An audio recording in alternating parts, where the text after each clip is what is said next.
There is a book in the Bible that is not about God's great acts in history, not about the Exodus, not about the prophets, not about the coming of the Messiah. It is about Tuesday morning, about how to speak to someone who is angry with you, about what to do when a friend asks you to make a promise you cannot keep, about the danger of easy money and the value of a good name, about pride and where it leads and what humility actually costs. The Book of Proverbs is the Bible's most practical document. It is 3,000 years old. It has not dated. The Proverbs begin with an invitation to receive instruction in wise dealing, in righteousness, justice, and equity, to give prudence to the simple and knowledge and discretion to the young, and then the foundation.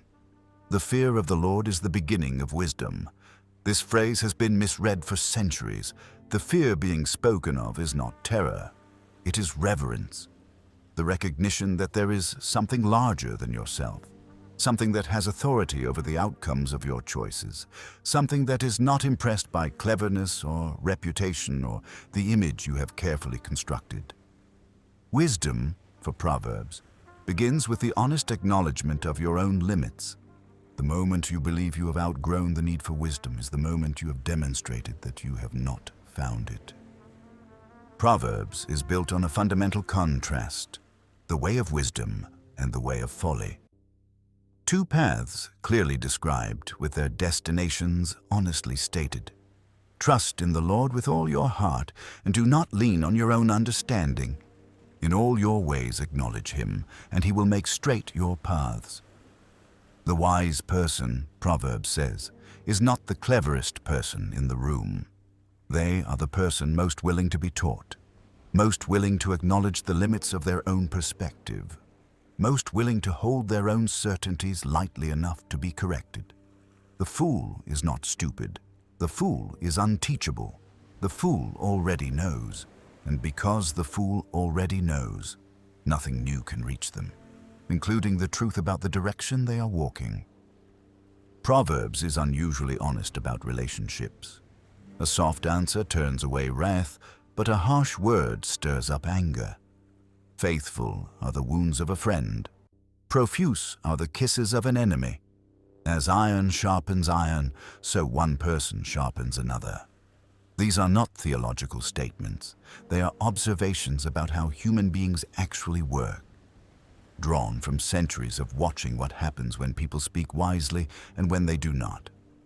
When they choose friends who tell them the truth, and when they surround themselves with people who tell them what they want to hear.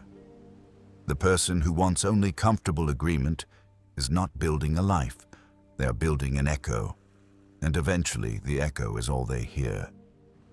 If Proverbs has a single dominant theme, it is this: pride goes before destruction, and a haughty spirit before a fall.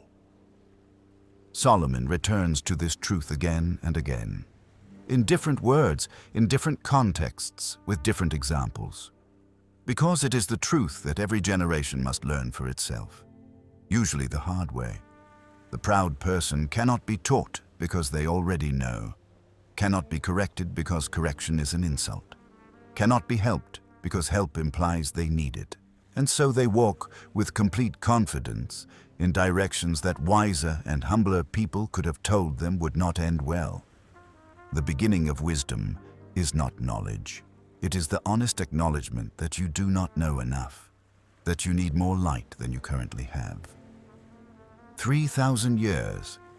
The empires that surrounded Solomon have been dust for millennia. The languages of his contemporaries are studied only by scholars. The political structures of his world are archaeology. And these words are still read on Tuesday morning by people who have never been to Israel and would not describe themselves as religious and are simply looking for something true.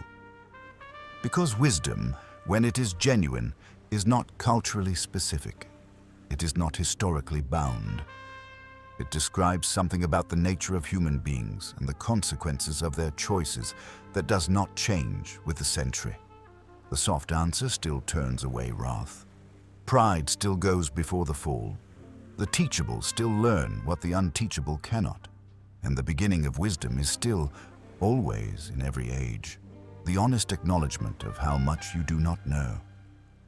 It is about Tuesday morning, about the conversation you're going to have today that will either go well or badly depending on whether you answer softly or harshly. About whether you are currently teachable, genuinely open to being shown something you do not yet know. About whether the people around you are sharpening you or simply reflecting you back to yourself. Proverbs does not ask you to be perfect. It asks you to be wise enough to want to be taught.